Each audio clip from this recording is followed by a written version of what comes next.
everyone, our group is covering the book 10 Arguments to Delete Your Social Media Right Now. As many of you know, our group conducted a survey to gain better insight into how you, our peers, relate to this topic. So, which one are you? Are you a cat that is able to gracefully integrate into modern high tech society while retaining autonomy? Or is the constant surveillance and algorithmic manipulation by the wealthiest social media corporations turning you into an obedient dog? Our survey says cat wins. We're happy to know that 65% of you are on the right track.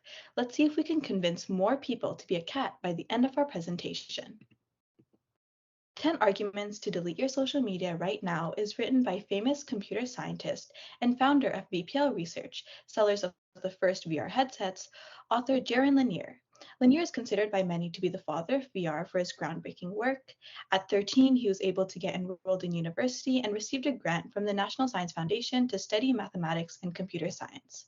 He helped work on Internet 2 and worked for other world-renowned companies like Microsoft. Lanier poses 10 different arguments for deleting your social media in this book and encourages people to take more control of their lives and their presence on social media.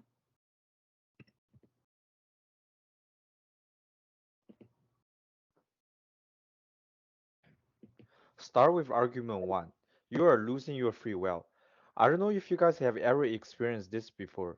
When a thing, possibly a video game, gets so popular among everyone around you, even though you initially don't play that game, you are very likely to get converted just to look gregarious. It's the same thing with social media. If everyone, including you, is on that one platform, it's very hard for you to quit it because loss of network and the fear of isolation. Not only that, the dominant platforms that everyone is on will trap users even deeper. Some people might want to quit social media, but due to these effects, they have no choice but to keep using it and stuck deeper. Algorithm is mysterious, unpredictable, and intentional, which is the reason why people are addicted to them. Just like scrolling for TikTok, you will never know the next videos unless you see it. You might like it or not like it, but you don't care and you will just keep scrolling to the next one. It's like a cat and mouse game between the algorithms and your brain. The algorithm figures out the preferred parameters control your brain, while your brain keeps absorbing new information in response to algorithm to understand things better.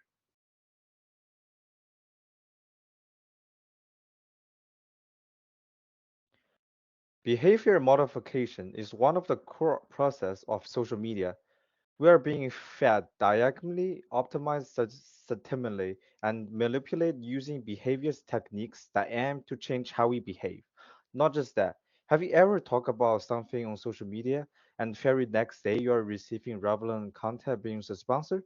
That is because social media's algorithms are constantly gauging data on you every second. Those major companies out there really just see as products that watch their advertisement and where they can collect sellable information from. This is how social media makes money.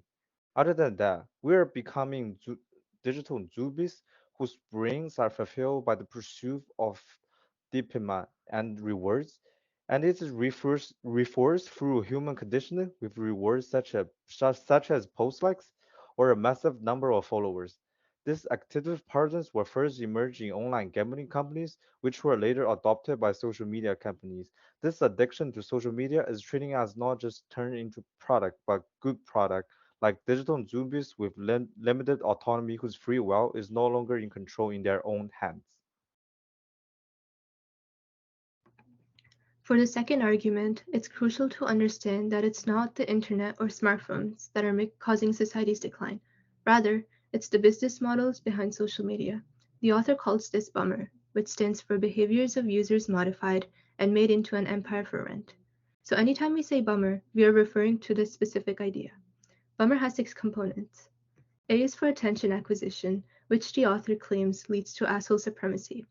Social media makes it very easy for us to gain attention because it's the only reward that it offers, making it easier to act unpleasantly since the author believes the biggest assholes get the most attention.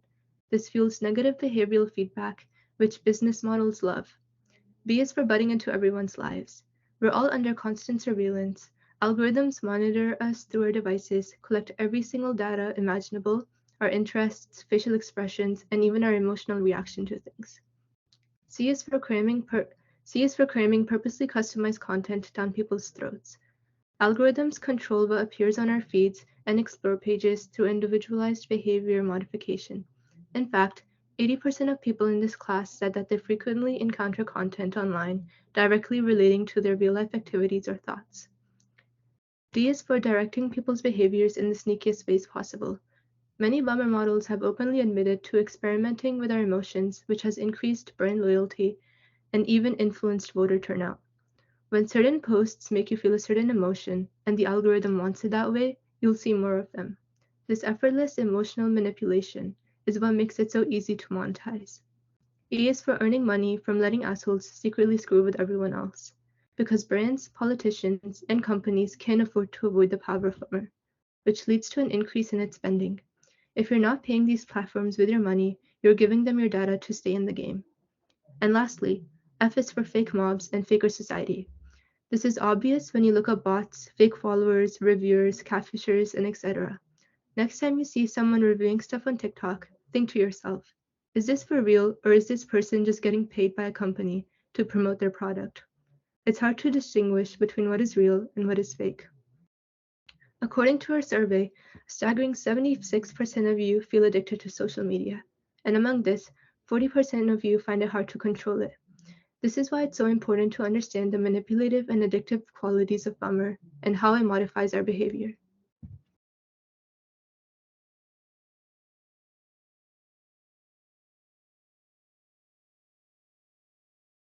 Social media is making you into an asshole. Okay, let me rephrase this argument. I cannot say that everyone will be definitely turning into an asshole just because we all have Instagram installed on our phones. What this argument meant is you are vulnerable to gradually turning into an asshole. Addicts can try to hide an addiction, especially from themselves, but often it shows their personalities change. Addicts experience nervousness, selfishness, arrogance, and a personal mythology. They have a fetish for exaggeration and gradually lose realistic self-perception as they descend into addiction. Social media makes us fake nice people. The author, a prominent blogger on Puffington Post, found happiness in receiving positive comments and likes while feeling upset by negative comments and views. He began writing articles about controversial topics to gain more attention. At the same time, the platform's flavor is often shaped by the assholes, making everyone feel like an asshole. However, it's not helpful to think of the word as being divided into an assholes and non-assholes, or if you prefer, trolls and victims. Each of us has an inner troll. Oh, I've got one comment here. But why is the inner troll there at all? The author discusses the inherent flaws in the human condition, comparing it to wolves. People can be solitary or part of a pack, with solitary individuals being more free and cautious. Also, modern domesticated cats are more like solitary wolves, but they also concerned with hierarchical social structures. Advan- Advancements in technology have reduced human freedom, except for Bummer. So, what should we do? This is all I can say. Don't let your inner troll take control. If it happens when you're in a particular situation, avoid the situation. Your character is like your health, more valuable than anything you can buy. Don't throw it away. Continue with the fourth argument. We will move on to the next why use social media app, Facebook. When you start typing what you're looking for in the search box, Facebook or most social media apps automatically associate words with every letter you tapped. So sometimes before you even finish tapping, the social media programs knows what you're looking for and lists the most searched for result associated with it. This seems to be search-friendly of social media programs, but in the author's opinion, this is how social media undermines truth, which is also the fourth argument he made to delay social media. One of the examples the author provides in the book is how Facebook convinces people that vaccine is harmful to the human body. In the opinion of the author, vaccines are absolutely beneficial and not harmful to the immune system. But when you simply try to search on Facebook for more information about vaccines, a lot of alarmist results pop out that quickly catch your attention and make you forget the purpose of your search in the first place. And when you click on those results, there's 100 people on the internet telling you how bad and harmful vaccines are. Well, nothing they say is guaranteed to be 100% true, but they will get stuck in your head and make you stop believing in vaccines. And this is how social media undermines the truth.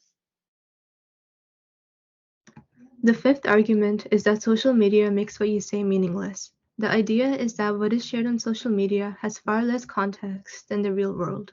Within social media, it's really easy to pick and choose parts from larger ideas, create snippets, and manipulate language. This manifests through various means, like clickbait news article links, personal opinions, memes, all intermixed with advertisements. And algorithms are not just showing these randomly, they purposely distort context to enhance shareability, create controversy, and maximize engagement. They also take things you say and cherry pick statements, taking them out of context to support their own opinions, businesses, ideologies, etc. This erases the importance of the original message, as true meaning only thrives within its context. By surrendering to these platforms, we have given up our connection to context. Remember, whatever you say will be contextualized according to the algorithm's judgment. There's no reliable way of knowing how our words, opinions, and expressions will be presented to someone else or how they'll interpret it. Let's watch this YouTube video to learn more. Bummer replaces your context with its context. It simply doesn't care about you or what you have to say because it interprets your identity as a series of data points. From the point of view of algorithms, you are no longer a name, but a number. The number of followers, likes, clicks, it's a quantification of your contribution to the bummer machine, which shapes your identity. Dystopian science fiction often imagines an evil empire that replaces names with numbers. Real-life prisons do it with prisoners. There is a reason. To become a number is to explicitly state your obedience to a system. A number is a public verification of reduced freedom, status, and personhood. You are forced to become a component of the bummer machine. These numbers dictate the content an algorithm feeds you. As a product, rather than a consumer, your voice holds little weight, becoming meaningless along with everyone else's.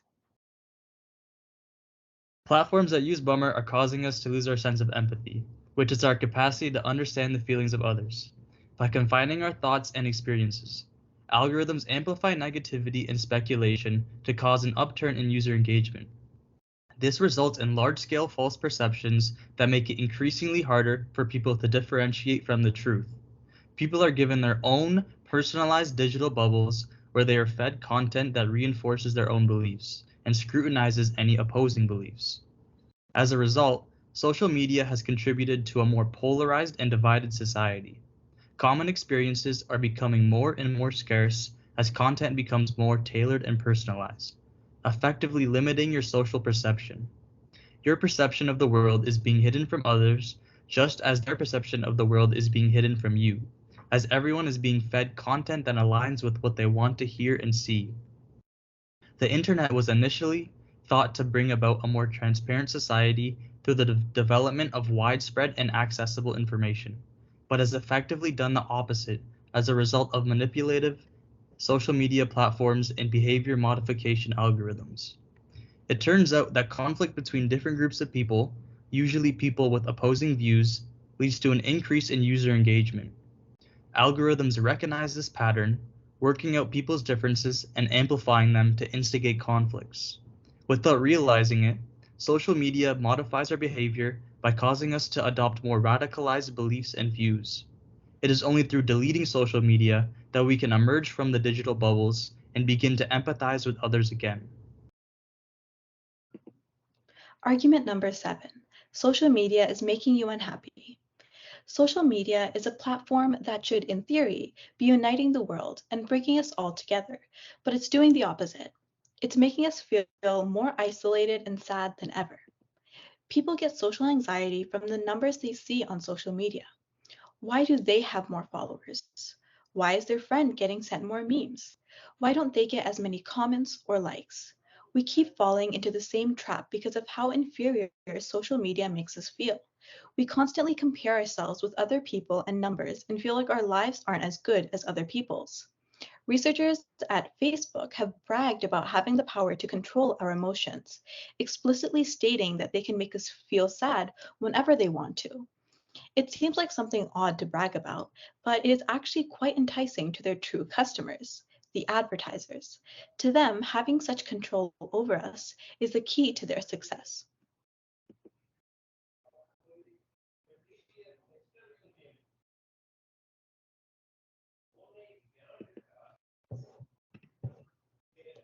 Social media doesn't want you to have economic dignity. Since Palmer showed up, the economic lives of many people in the developed world have taken on an uncomfortable quality. More and more people rely on the gig economy. Wait, but what is gig economy? Let me search for a definition.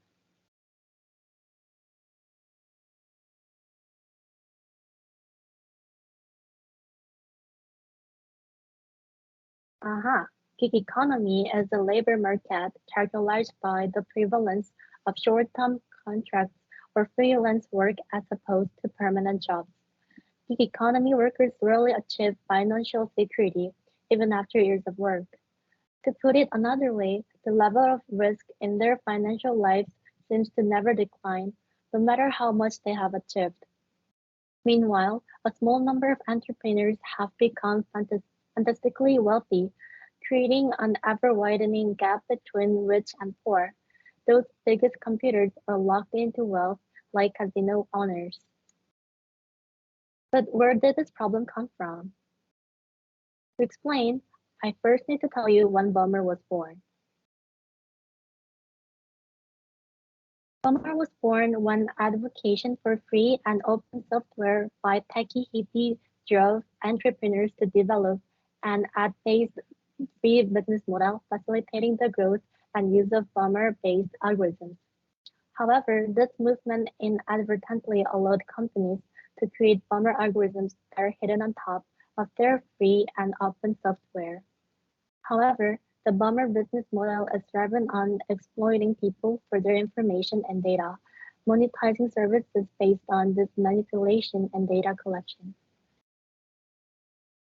The incorporation of Bummer into our daily lives has caused individuals to be conditioned to exploitation and lack of security, such as with Uber, where users are connected to drivers through the app. Users willingly sacrifice their safety for convenience, where drivers have less security and riders compromise their safety by entering a stranger's car. So what? We should pay for social media. Companies like Google and Facebook rely heavily on algorithms for profits, limiting diversity. Paying for free social media service allows users to be compensated for their contributions, eliminating third-party involvement. Companies like Netflix and HBO have successfully achieved paid TV through paid social media and search. Think about non-farmer companies, Netflix or HBO. Why couldn't there also be an era of paid social media and paid search? We need to pay for social media. Move on to the next argument. We will check Twitter out. Will you try to post something politics related on Twitter? Twitter probably will warn you that it's violated Twitter rules. But if a large number of people view and pay attention to this tweet, it's still accessible according to the public interest. So this warning doesn't go onto any extent to limit the proliferation of political speech on Twitter. This has helped a lot of politicians to express their views on social media and gain popularity. One example it also provides is that during the election, Donald Trump made a big push on Twitter, as well as other social media, to express his political opinions, including how he would achieve democracy. It was mentioned in the book that people who worked on the social media strategy for the Donald Trump campaign said that Donald Trump received hundreds of the times more visits than his opponent, Clinton campaign, at a given expense. Those speeches of his helped him to a great extent to win the last election campaign. In others' opinion, this goes against the normal process of spreading political claims. People can easily believe in a political claim or a politician within a few minutes of looking at social media. And this example is attributed to the nice argument that social media is making politics impossible.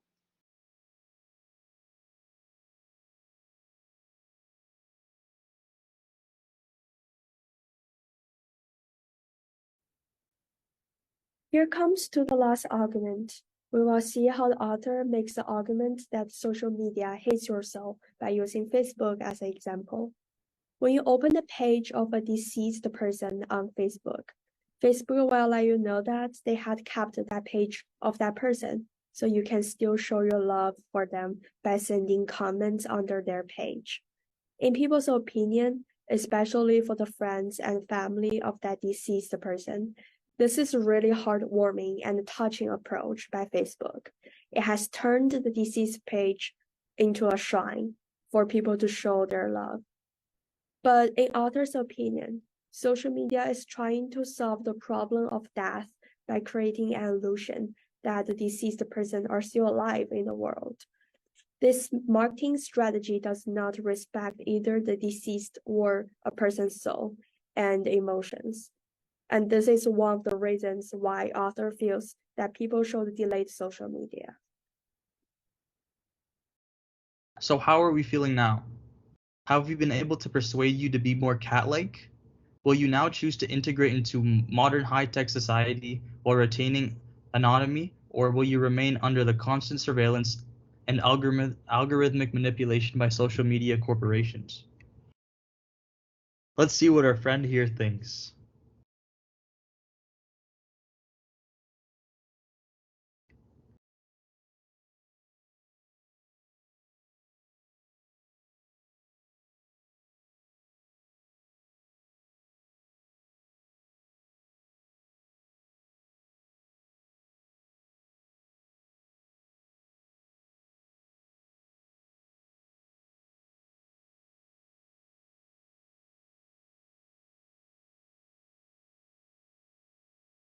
It looks like the inner cat won.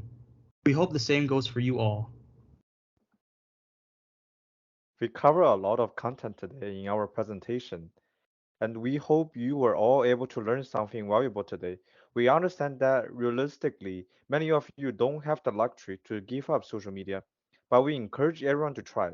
As a computer scientist we are, we can even try creating new social media platforms that don't run on those same algorithms. Try removing yourself from these platforms for a little while and spend time with your family, friends, and even yourself, exploring hobbies you have outside of electron devices and feel the beauty of the world around you. There's so much more to the world than just the screens we see in front of us. We hope you all enjoy our presentation. Thank you for listening.